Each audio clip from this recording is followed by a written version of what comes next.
Good Friday afternoon to you. Hope your weekend is off to a great start. Thanks for joining us on Sports4CLE. A little later in the show, we will be joined by Kevan Arnold, Voice of the Land podcast, talking plenty of Browns Chiefs. And we will also begin by talking plenty of Browns and Chiefs. Just a few days now until the Browns will kick off the regular season in Arrowhead against the defending AFC champion, Kansas City Chiefs, 425 in the spotlight. Out in Berea today, some good sightings as well as Jedrick Clowney returns to the practice field. He was limited, but going through the drills, Clowney had an illness that he was battling, but he is trending towards being able to play against the Chiefs on Sunday in Kansas City. Yeah, he looked, he obviously was sick, so good getting him back in here, and it was nice to see him out there at practice.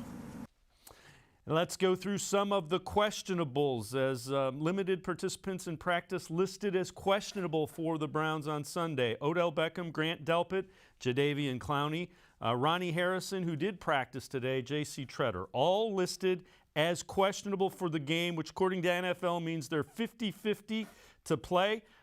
It also could mean that these players are in somewhat of a snap count.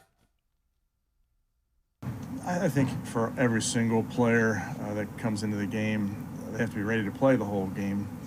But we as coaches and as a medical staff make sure that we have guys are ready to do whatever they're capable to do. So to answer your question, yes, there's a bunch of guys that you look at and you say, all right, he can go this many plays based on this. When Tat came back, was it pretty quick for him to get to where you wanted to see physically? I think he's done a nice job out there, Zach. I think just how attentive he is at the walkthroughs in the meeting room, coming out here in the practice field, playing really fast. He's done a nice job. Kevin Stefanski talking about Takk McKinley and all the questionable guys potentially being on snap counts. Let's welcome in Jeff Risdon from BrownsWire.com.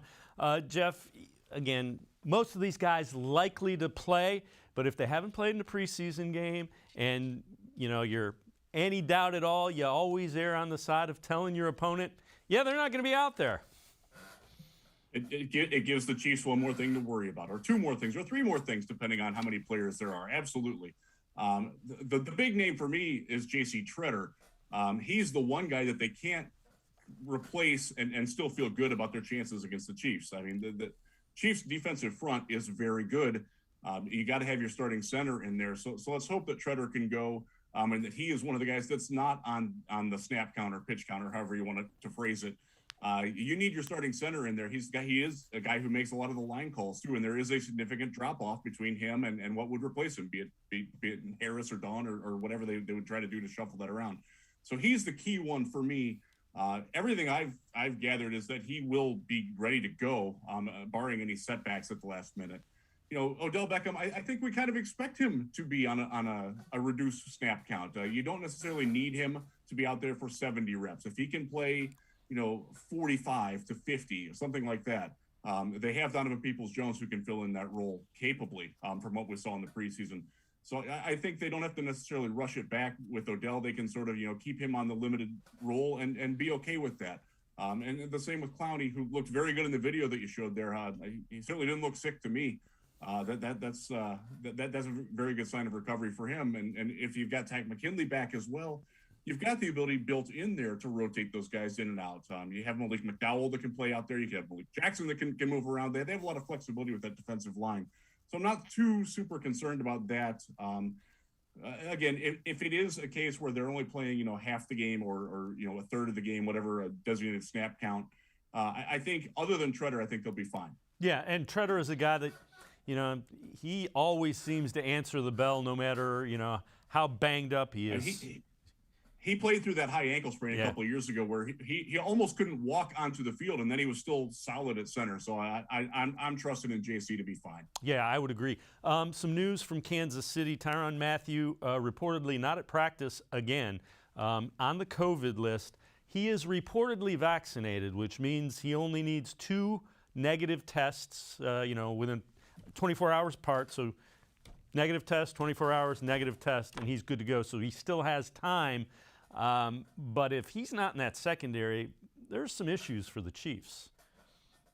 Wow, we know what this is about. We saw it last year with the Browns when they forced to, you thought you were going to get Grant Delpit out there as your starting safety, and instead you had Andrew Sendejo. They're dropping below the Sendejo line there with their safety play. I mean, you're dropping off considerably. Tyrann Mathieu was probably the best player on the field in that last time that these two teams squared off. He made an absolute difference and impact on the game. He is their defensive emotional leader as well. He makes the play calls for everybody. He does everything that John Johnson does for the Browns, and that we expect John Johnson to do great at. Matthew's done that better for Kansas City, so not having him back there would be huge. Apparently, the cutoff time is 4 p.m. tomorrow, where they have to decide whether he's going to travel with the team or not. If he doesn't have his second COVID negative test by that time, he can't travel with the team.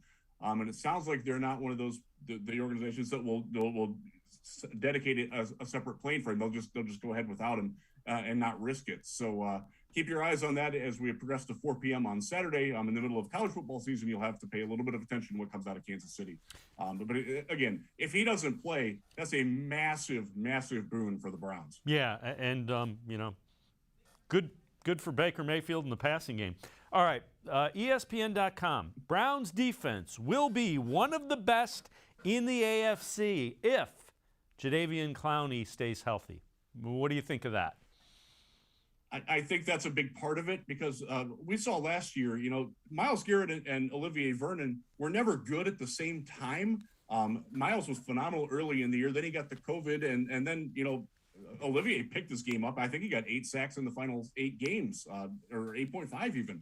And he was dominant when Myles quite wasn't back. If you got Myles Garrett being Myles on the one side, and you've got Clowney, who isn't necessarily a great pass rusher, but he's probably the best defensive end in the NFL against the run, and he can generate pressure. He's very good at the bull rush, at looping inside, at doing gimmicks and things like that. You can move him around a little bit. My goodness, that makes that defensive front very dangerous, because we've seen that Joe Woods will bring a little bit of pressure.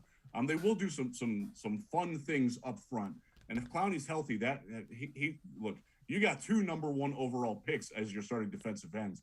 That's difficult to defend when you're talking about teams that, looking around the NFL right now, offensive tackles are at a premium. The Browns are blessed to have 2 good ones. Most teams don't have that luxury. And the ability, again, Myles can play either side. Jadeveon can play either side. The ability to mix and match like that's something that not many teams can boast. And that would certainly be God, I hope it happens. I want to see it. Yeah, and the other thing is both can slide inside, so there's a lot of flexibility. All right, 3 questions for the Browns for Week 1. This is according to Sports Illustrated. First, can they attack Kansas City vertically? So can they go down the field? That a lot of that depends on the offensive line. We're going to see, because they do bring pressure. We saw how they did it in the playoff game. And I thought the line did okay then, but you've got to be able to give Baker time to survey that field and find the proper matchup.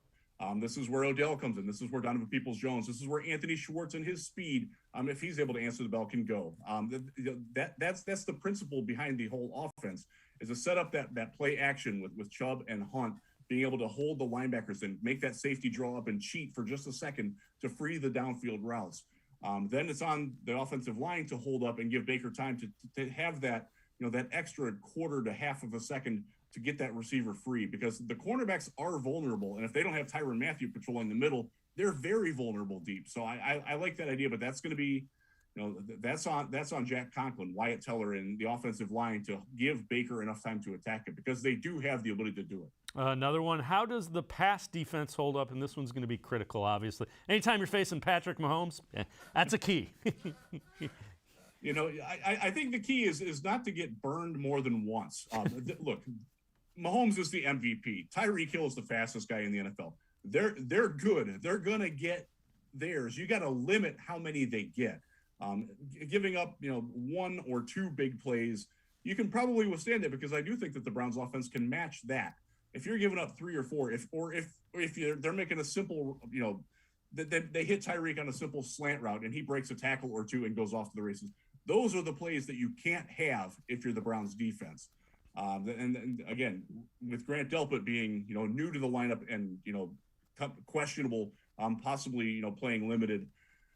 There's some worry about that for sure. I mean, the Chiefs have made it to 2 straight Super Bowls for a reason. They're really good on offense. This is a very stern test for a remade Browns defense right out of the bat. And I expect them to give up a couple of mistakes, but I'm very hopeful that they will be able to limit that and not just have, it won't be like what we saw last night where Tom Brady and Dak Prescott were just throwing at will down the field.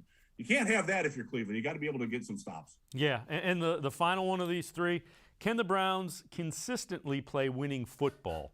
To me, that means don't turn the ball over and don't, short circuit your drives offensively with penalties. Exactly. No penalties is huge because that's when the Chiefs dial up the pressure on defense. That's when they're really good. You can't be at 3rd and 12. You can't be at 2nd and 17. You got to avoid those negative type of situations. You can do that by controlling the game on the ground. You can't put the ball on the ground if you're Chubb or Hunt. They're pretty good about that. Defensively, no deep pass interference calls. That's very tough to do on the road against Patrick Mahomes. I'm not going to say that the Chiefs get favorable calls, but they're more likely to get it at home than Baker Mayfield and the Browns are to get them on the road. The other thing is special teams. Don't miss tackles. Don't miss blocks. Think little things like that. They need every yard that they can get in this game. You can't have those little errors like that. And the special teams, honestly, that worries me a little bit because they have some significant losses there that they should, in theory, have the ability to replace guys like Tavierre Thomas and Kadarius Hodge on special teams. We kind of need to see that. So that's one of the things that worries me when they're talking about winning football. Doing the little things on special teams is part of that, and that's one of the variables that I don't think we can account for yet, and we'll see on Sunday. Yeah, absolutely. Jeff Risdon from BrownsWire.com and I are going to step aside, take a quick timeout. On the other side of the break, Chris Sims from Pro Football Talk, NBC Sports. His Super Bowl predictions. You'll want to hear this. Sports4CLE. He'll be right back. Stay with us. Welcome back. Back to new friends, new classroom, and learning new things. Back to wearing shoes, man, like real shoes. Back to rushing to class. Back to having questions. Lots of questions. Back to vending machine dinners. Back to too much caffeine, too late at night, but feeling like it was a night well spent. Back to pursuing your dreams and taking control of your future. Come back to go forward. Try C, where futures begin.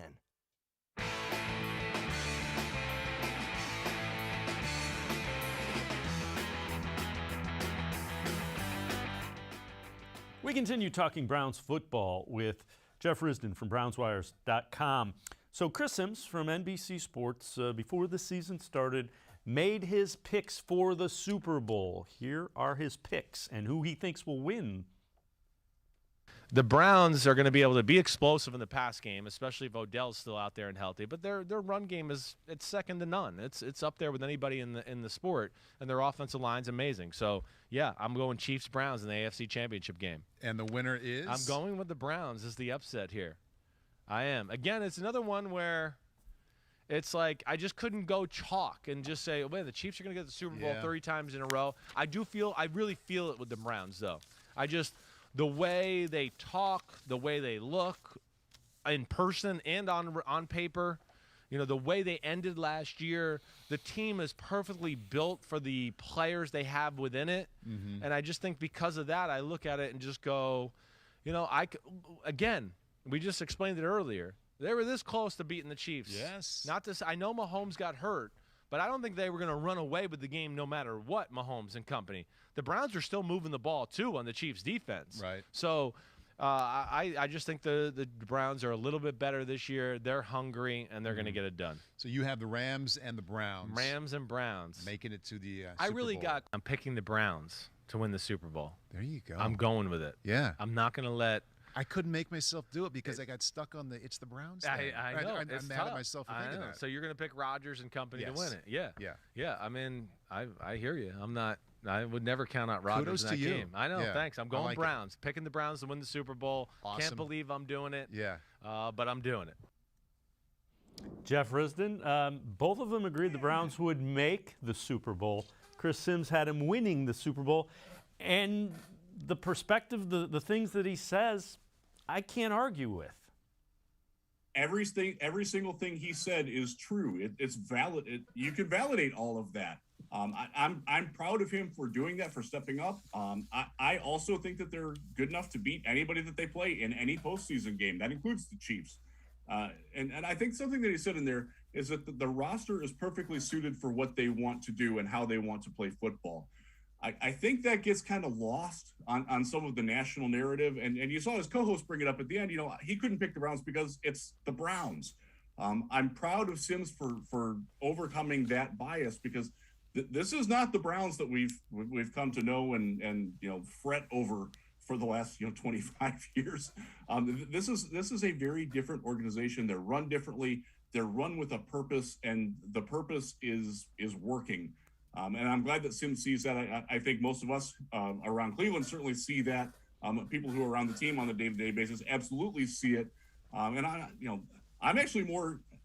I'm much more convinced that the Browns will get to the Super Bowl than the Rams are, and that's not something that I'm sure I would have said in any time past. But I'm a big believer in this Browns team, that they're doing it right, and I'm glad that they're starting to get some national recognition for it.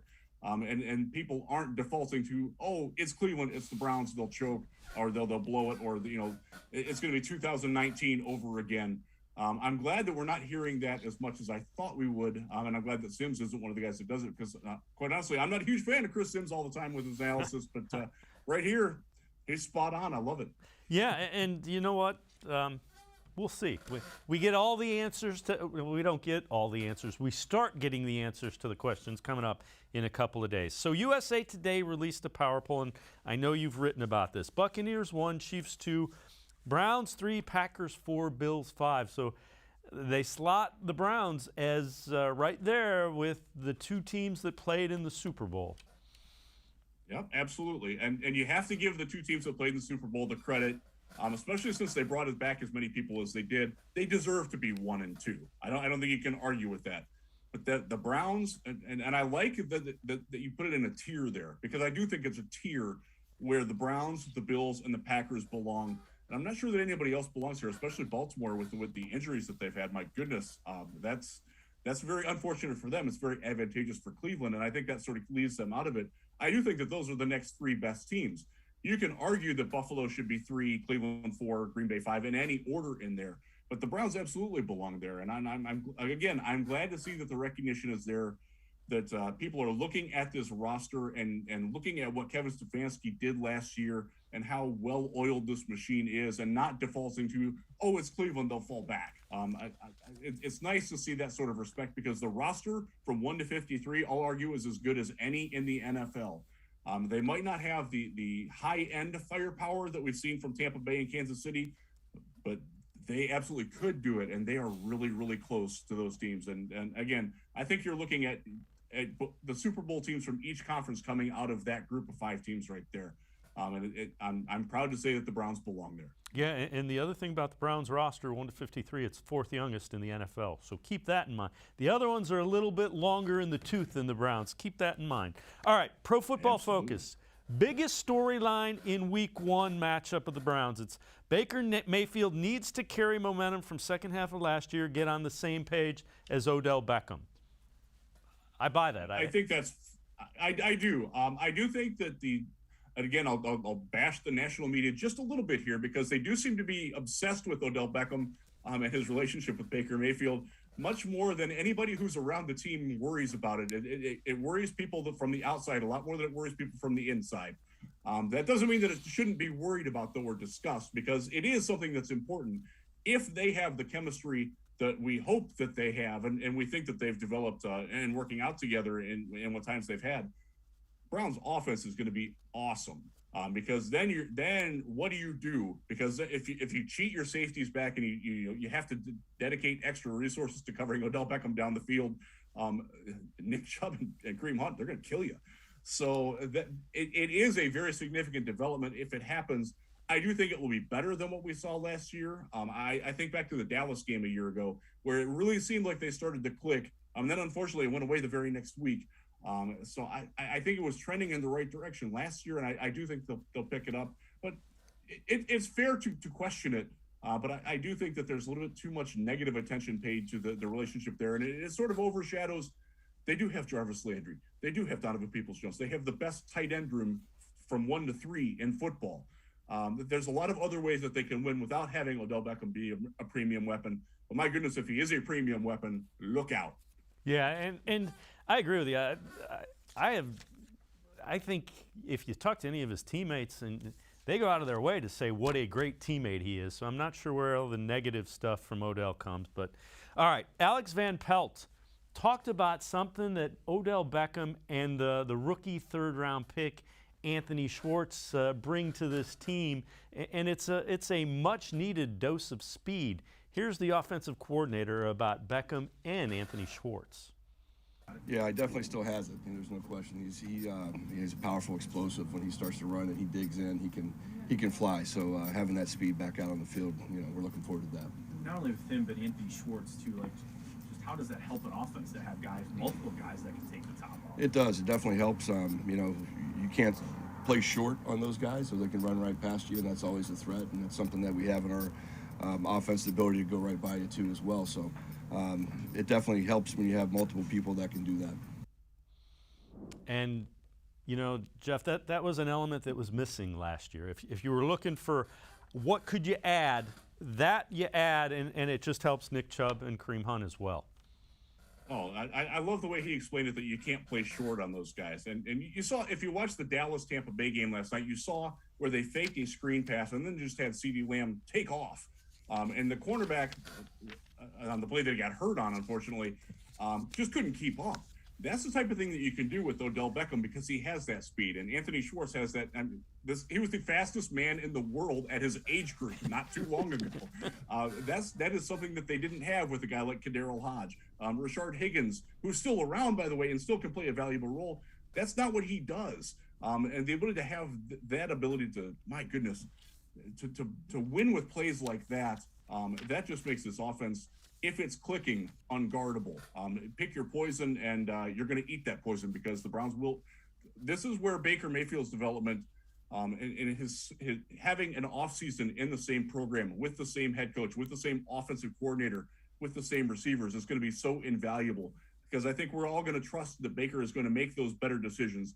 He did a very good job of it last year, but there were times where he still could have made better decisions on the field. I think that's going to get ironed out this year. And the ability to have the deep game at his disposal. Remember, NFL Next Gen Stats did track it. He threw the ball further than any quarterback in a throw in air yards last year. He can do it. It would be nice if he was able to do it more. Yeah, and I think that's coming. I think that's the addition to the playbook. Jeff Risdon and I are going to step aside, take a quick time out. On the other side of the break, we'll hear from Colin Cowherd about Baker Mayfield's development. We'll also take a look. What is the ceiling for Baker Mayfield? Sports for CLE. We'll be right back. Stay with us. The Ohio Lottery Partners in Education program recognizes role model students and teachers from across Ohio. Nominations can now be done completely online. To nominate a deserving teacher or student, go to ohiolottery.com. In the About section, find Partners in Education. There you will find links to the nomination forms. Students kindergarten through 12th grade can be academic all-stars. Teachers can be honored as a Teacher of the Month. The Ohio Lottery Partners in Education, where stars shine.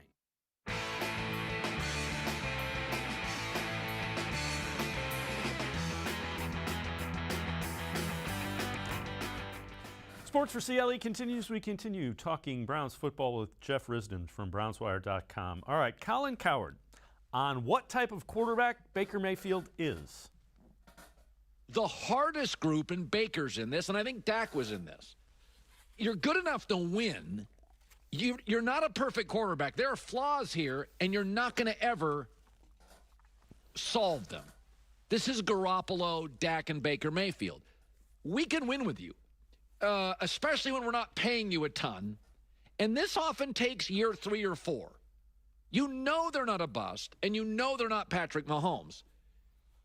Okay, if we pay him this much, we can't re-sign the right tackle or have good tight ends. And I think that's where Baker is that they're just kind of waiting. I think Cleveland's leaning 80-85% on we're going to re-sign him. But Baker's not real big, not as athletic as he thinks. You have to manage Baker. Yeah, Jeff, I don't necessarily agree with that. Second year in a system for the first time. Keep in mind, early in their careers, Ben Roethlisberger was said to be a manager. Tom Brady, probably his third or fourth year in New England, was considered a game manager.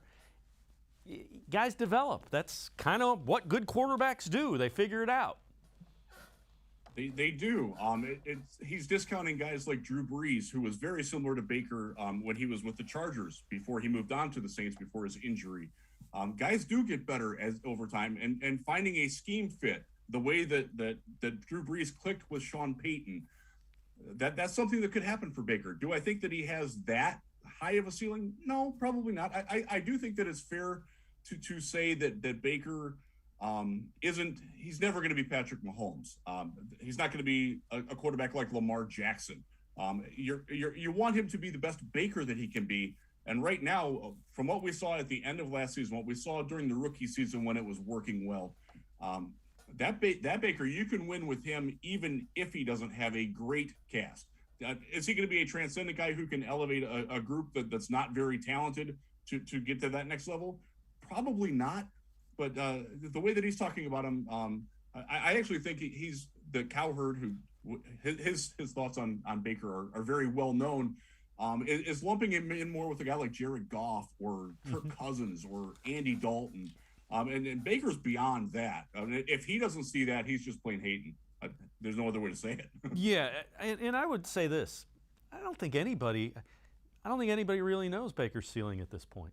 He hasn't been in an NFL system 2 years in a row. Next year, you'll have a little bit better indication because you'll have a guy in Kevin Stefanski, who knows offenses, who he'll be in his system for the second year. Right now, I don't have a good read of what his ceiling is. It could be pretty high. Yeah, I do think that if you're asking him again to be Mahomes or be there's only one Patrick Mahomes. There's only one Patrick Mahomes in the NFL, and I think that's a ridiculously high bar that Cowherd is setting for him. I do think that he can be a Pro Bowl quarterback, a perennial Pro Bowl quarterback, especially once the system flushes out a little bit in the AFC. That process has already started. He's certainly capable of leading a team to multiple years of multiple playoff wins. Anybody that doesn't see that by this point, I don't think that they're watching Baker Mayfield that closely, or I don't think that they understand what the Browns are. And maybe it's the fact that we're close to the situation. We understand the sort of symbiosis between Baker and Stefanski and what it all entails. And that's why we're more bullish on him than perhaps Cowherd or some other critics will be. And that's probably a fair point on their part, but you got to see what Baker did. And I think there's a lot of ignored context last year about Baker, with playing with an offensive tackle at left tackle who'd never played there before. And Jedrick Wills was fine, but his ceiling will raise, and that also raises Baker's ceiling. I think that there's too many people that will look and see, they have this great run game, they have the great offensive line, they have pretty good weapons. Baker's just sitting at the controls of that. I don't think that takes into account how good Baker is at inspiring the team and how much his decision making improved within the offense. And to your point, being more comfortable in the offense, that does allow his ceiling to raise up. Is he close? I think he's fairly close to his best that we will get. I think he will get better in 2021 and maybe 2022. And as far as the 80 to 85% that he's coming back, I would be absolutely flabbergasted if he's not the quarterback for the long time in Cleveland. Yeah, I would agree wholeheartedly. Well, you do mention Jedrick Wills, and keep in mind, year one, crazy for him, switched positions, flipped sides, didn't have any preseason, didn't have any training camp. Bill Callahan, one of the best offensive line coaches in all of football, is his offensive line coach. Here's what he says about Jedrick Wills. The maturation of a rookie to a first-year, second-year player, there's a huge difference. And, having that time from the end of the season until the time you begin anew really helps the players see the game in a different light. They know what to expect. Nothing's new anymore. They know the routine. They know what the techniques are. They can adjust to things that you do a little bit more easily or readily. when you're in the meeting and you take it to the grass. So I think that's the transition I see in his play. And just the overall growth, mentally and then physically. He did a lot of work in the offseason, working on his legs, and then, of course, working his hand speed for pass protection. So he's maturing into a really good pro, and that's great to see, and he loves the game. He has a great passion for the game, and, we just want to elevate his, his performance as high as we can get it. And Jeff, you like hearing his passion for the game. Oh, yeah. He's got enough talent. If he has the passion, he'd be a really good left tackle. Absolutely. And I love that he talked about how he worked with his legs, because if you watch the game tape from him last year, the one area where he struggled was to keep his feet moving, especially in the run game. I thought he did a pretty good job in pass protection, but in terms of creating space as a run blocker, I'm not sure that his footwork was the best. I thought he took too wide of a stance at times, or got out of his foot cadence at times. The fact that, as Callahan said, he understands now what he needs to do without all the pressure of like, oh my gosh, I have to learn how to play the other side as well. And there's all this spotlight on me because I'm a first round pick. All that pressure is, he's got managed. Remember, he's still really young. He was one of the youngest players in the NFL last year. I'm very excited about what Jedrick Wills can do. And it's great to hear Coach Callahan talk about him like that. You're right. Coach Callahan, one of the very best in the business and has been for a long time. The Browns are very lucky to have him because there was bidding wars for his services when that hiring happened, and a very savvy move by the Browns to lock that up, because it's definitely paying dividends already. Jeff Risdon from BrownsWire.com and I are going to step aside, take a quick timeout. On the other side of the break, could Kareem Hunt be the Browns' X factor this year? We'll talk about that and more when Sports4CLE returns. Stay with us. When it comes to selling you a mattress, most retailers are handing you a long line of extra steps that drive up costs and create confusion. At the Original Mattress Factory, we simplify the mattress shopping experience by building mattresses and box springs in our own local factories and selling them direct to you. It's short, sweet, and simply makes sense. So experience more than just the mattress store. Experience an original, the Original Mattress Factory.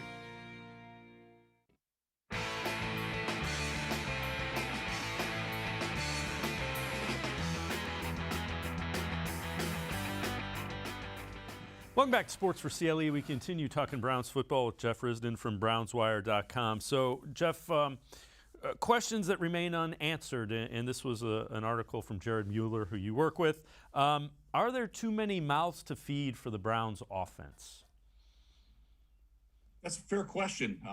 We've talked so much about Odell and Jarvis Landry. We haven't even mentioned Kareem Hunt. We haven't really talked about the tight ends, Austin Hooper, Harrison Bryant, David Njoku at all. All these guys are really good, talented players that are capable on any one Sunday of being the alpha dog that they need to win a game.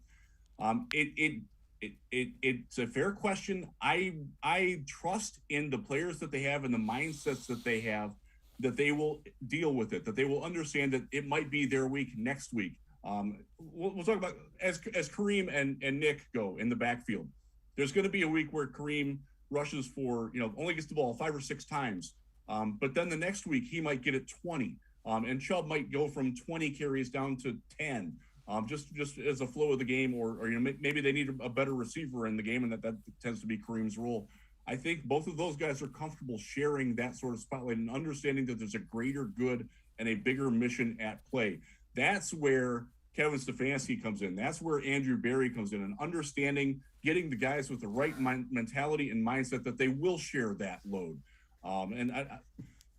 It's a definite concern. If there is something that goes wrong with the Browns, that could be one of the potential pitfalls. But honestly, I'm not too terribly concerned about it, because the other thing it means that they have great depth of playmakers, and if one guy goes down, they're not going to be completely hamstrung because nobody else can make a play. Yeah, and to your point, you only hear that when teams that are expected to be good don't live up to when teams are winning. That's very true. When teams are winning, everybody's happy. You know what I mean? It's like, yep, we're winning. This is great. All right. Yeah, you never heard about that with New Orleans as an example. You never heard Latavius Murray or Mark Ingram complaining about carries or touches because everything was really good. Yeah. You're absolutely right. Yeah, and that's human nature. When you're winning, and you're like, okay, this is great. Do you think Kareem Hunt is the Browns' X factor? Could he be the X factor? This again, according to it's a Sports Illustrated question that's posed. He could be because I do think that he presents a different dynamic than anybody else on the team does. He can line up as a slot receiver if you need him to. He can be your tailback. He can be the setback in an eye. There's a bunch of different things that he can do. He can run inside. He can run outside. I don't think he is as naturally quite gifted as Nick Chubb, but I do think that his game is more diverse. And in games where either Chubb just doesn't have it, which doesn't happen very often, or they need a little bit of a spark, I do think that Kareem can do things that mess with the defense and how they play against the Browns offense. I'll say this: Demetric Felton can also do those things. He's certainly not on Kareem's level, at least not yet.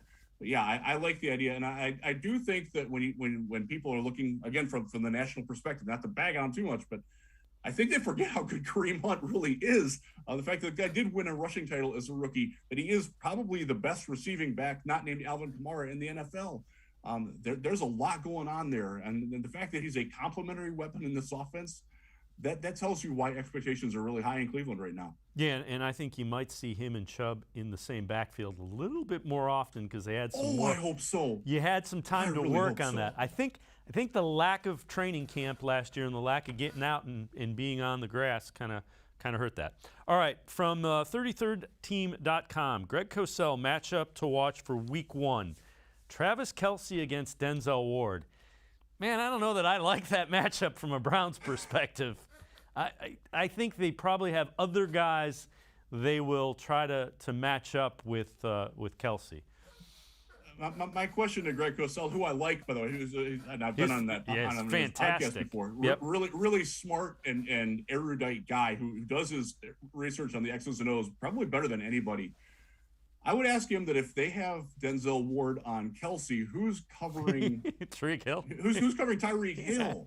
Who's covering? They have other weapons on the outside that you need.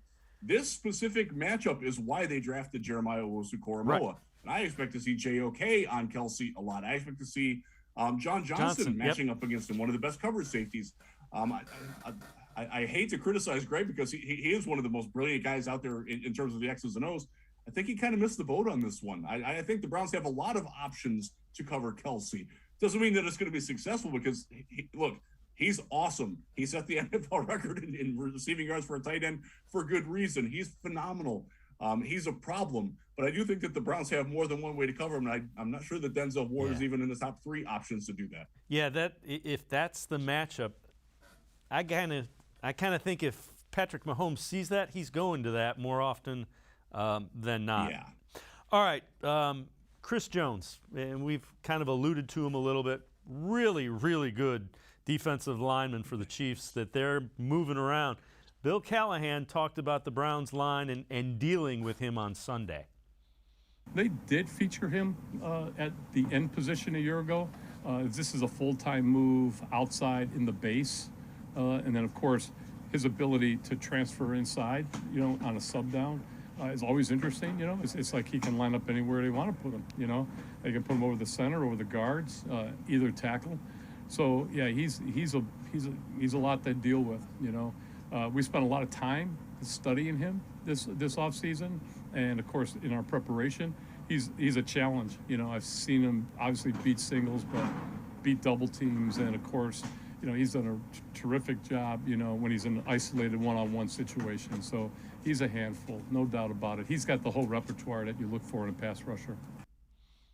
And that's going to be a key. Can they keep Chris Jones kind of at bay a little bit? And they talked about his versatility there, and some of that is the fact that they have other guys that can hold their own when they move him around. The guys like Alex Okafor, Frank Clark, Derek Noddy, Kalen Saunders, who's one of the. I still remember him doing backflips at 295 pounds at the Senior Bowl practice. They have a lot of guys up there who are talented, but he is definitely the straw that stirs the drink. And it's nice to hear Callahan talk about that they're devoting a lot of attention to him because he is a real problem. And I would say that he is probably the biggest factor for the Chiefs in their success, because if they're not getting that pass rush, and he is the catalyst for all that, that's going to give Baker a lot of time to survey down the field and make those deep throws to OBJ and to Schwartz and to whatever they want to do down the field, like we talked about in the first segment. If they can't handle Chris Jones, that goes away. So that's a very big matchup for him.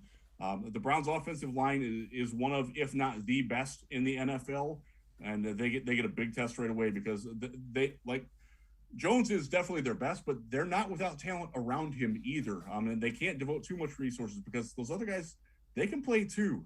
That's one of the reasons why the Chiefs are so good. Everybody pays all of the attention to the offense.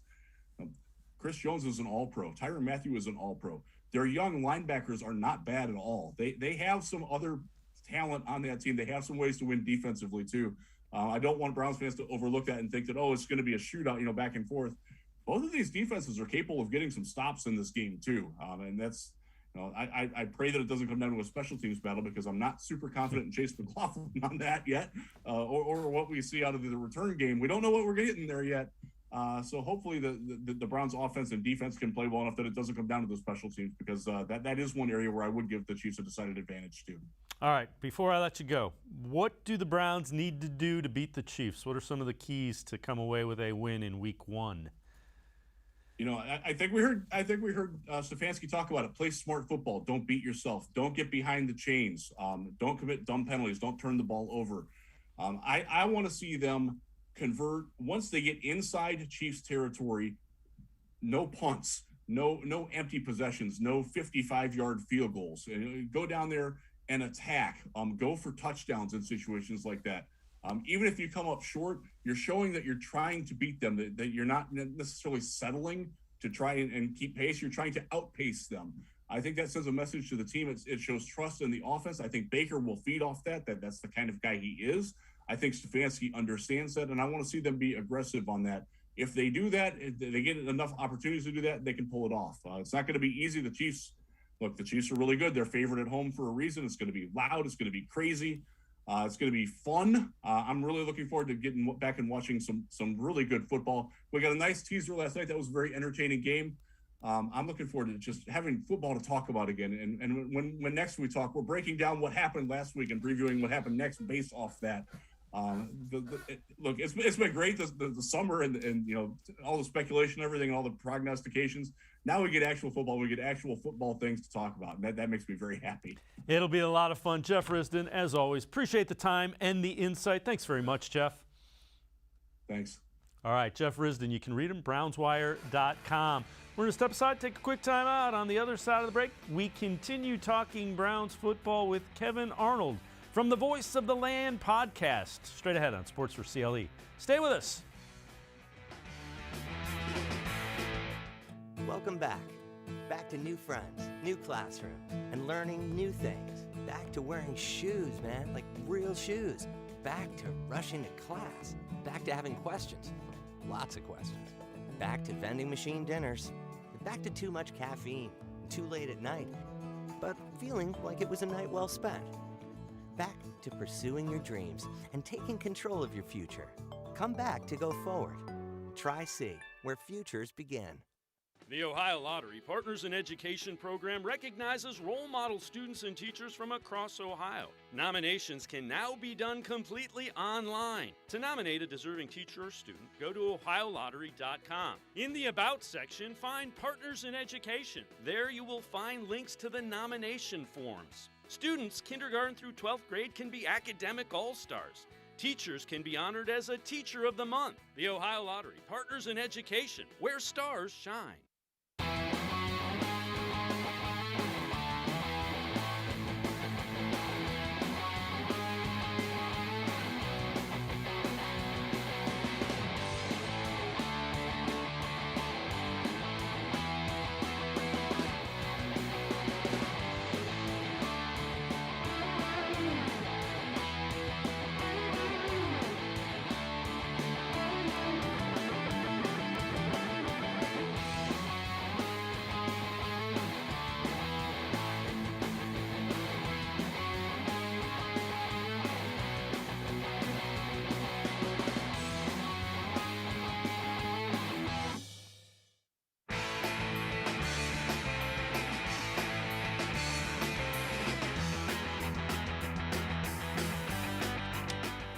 Sports for CLE continues. We continue talking Browns football, getting ready for the opener against Chiefs 425 in Kansas City at Arrowhead Stadium. Well, Kyle Brandt from Good Morning Football had his choice. Here is his pick for Defensive Player of the Year.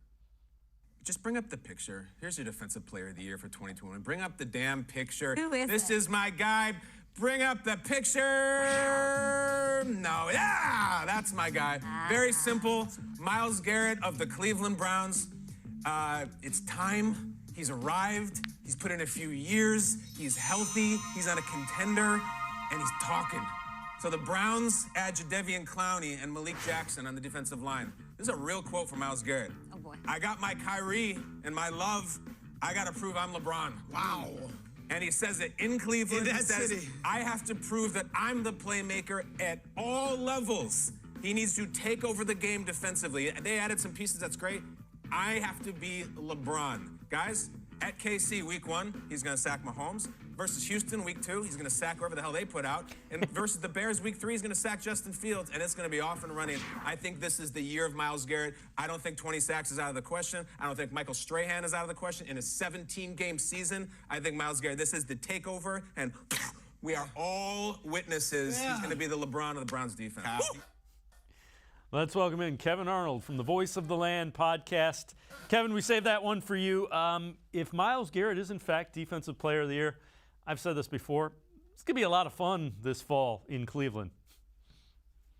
Well, it's going to be a lot of fun. If we get the LeBron of the Cleveland Browns out there this season, I mean, it's going to be one heck of a year. And Myles Garrett should have those aspirations of being Defensive Player of the Year and being the LeBron of this team. What does LeBron always do when he was here? What has he done his entire career? He fills up the stat sheet every single night, and he impacts the game from so many other levels that don't even get recorded in the stat book. That's what Myles Garrett has to do from that defensive end position. Fill up the stat book, but also make an impact and allow other guys to make some plays, make your teammates better by what you're able to do and the impact you're able to have, whether it goes into a stat book or not. Be that dominant force, and I think we are looking at the Defensive Player of the Year for 2021 in Myles Garrett. Yeah, he was on pace to do that a season ago, and then got COVID and really couldn't ever recover. All right, we're going to turn our attention to Week 1. So the Chiefs, obviously a tough game, especially in Week 1. So Alex Van Pelt just talked about the mindset the offense has to have, and it can't factor in to what the Chiefs' offense is doing. Yeah, that is true. I mean, that's a very explosive offense. They have a lot of weapons, obviously, and a great quarterback. We're not playing that offense, though. So that's our mindset coming in. We have to take care of our drives. We have to take care of the football, and we have to end with the drives, in the end zone. That's preferable. If we end with a kick, that's not bad, whether it's a field goal or a punt. We just have to protect that football, not turn it over, not worry about their offense, and just worry about our execution. Kevin, I think that's a key with this, especially this week. Do not turn the ball over if you're the Browns offense. Giving that offense extra possessions never ends well for a team. No, and if we keep this basketball-football crossover theme going, you look back at the Cavs, why did they win the championship in 2016? They won it because they started playing their brand of basketball and not trying to outscore the Golden State Warriors, who could outscore anybody. And there's a reason why they went 73-9, because they could hit from anywhere around the floor. Well, the Kansas City Chiefs can hit you big plays. They can hit you with long drives. They can hit you any way they can with that offense, and it is fine-tuned. It's got chemistry, what the Browns are trying to build from year 1 to year 2 in this Kevin Stefanski and Alex Van Pelt system. So the Browns cannot try to do what Kansas City does.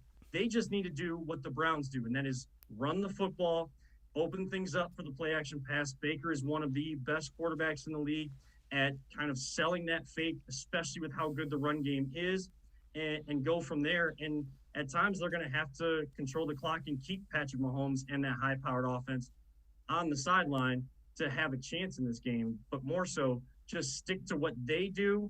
Don't worry about what Kansas City is doing. That is for Joe Woods and that defensive staff to try to figure out and stop or at least slow down in some form or fashion. Yeah, and one thing you can't argue with Patrick Mahomes in September is unbeaten, 10-0. Hasn't thrown an interception, and it's something along the lines of 30 touchdown passes in September. 30 TD passes, no interceptions, 10-0. Patrick Mahomes talked about the fast start that the Chiefs have gotten off to. I think we just stress the importance on starting the season fast. We have a very tough training camp, as everyone knows, where we really compete and go at it every single day at practice, and I think that prepares us to be ready to go from day one. And so I think just stressing the importance. We've kind of came out in my time at least with a lot of really good football teams up early in the season, and we know that if you lose a game in September, it could cost you at the end of the season as far as seedings if you're trying to get in the playoffs. And so we just stress the importance, knowing that we're playing a lot of really good football teams at the beginning of the year. Are there areas where you feel like you've really made improvements since the start of camp? Yeah, I think just kind of building that communication, continue to get better and better within the offense. I think the biggest thing in this offense is there's still chapters I have to learn. There's still stuff that I have to continue to get better at and master. And Coach Reed, just every single time I think I'm at that point, he just keeps giving me a little bit more information that I can learn. So it keeps me on my toes and keeps me going and getting better every single day. And yeah, Kevin, that's the sign of a good coach. You know, your premier quarterback, you always challenge him. And so far, Patrick Mahomes has answered the challenge. Now the Browns have a challenge in Mahomes on Sunday. Defense does have a challenge with Patrick Mahomes, but the one part that really stood out to me in that press conference clip that we just played was how Andy Reid doesn't allow Patrick Mahomes to ever think he's gotten to that level or has arrived. Never getting complacent, never feeling like you've arrived, always achieving for greatness, knowing that every single season is different and wanting to get off to that fast start because wins just are contagious. I'll take a line from Jarvis Landry. Wins can be contagious in a locker room for football teams that have huge aspirations and have the talent to achieve those types of goals. And this Browns team, if they want to get to a level that Kansas City has seen over the last several seasons, they are going to need to find that fast start in September when they have been an organization that has struggled in opening games, going 1-20-1 in the 22 seasons since they've been back. Kevan Arnold from the Voice of the Land podcast, and I'm going to step aside, take one more time out. On the other side of the break, Joe Banner, former GM, has an analysis of the AFC North. We'll take a look at that. Sports for CLE. We'll be right back talking Browns football when we return.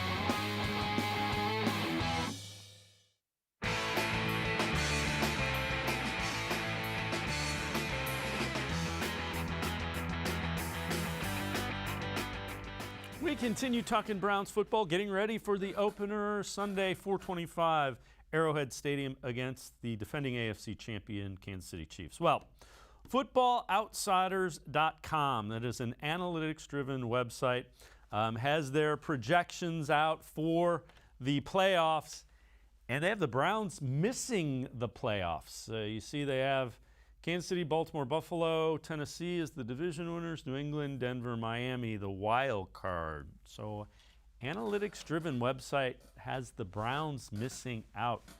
I'm scratching my head with this one, Kevin. I'm not agreeing with that. Yeah, and for an organization that gets the analytic tag on it for guys that were here during the 1-31 seasons under Hugh Jackson. Of course, Paul D. Podesta was here. Andrew Berry was one of the assistants in the general manager rooms, front office rooms. But I feel like they've kind of gone against that tag that has been, or mantra that's been put on them of being only analytics driven.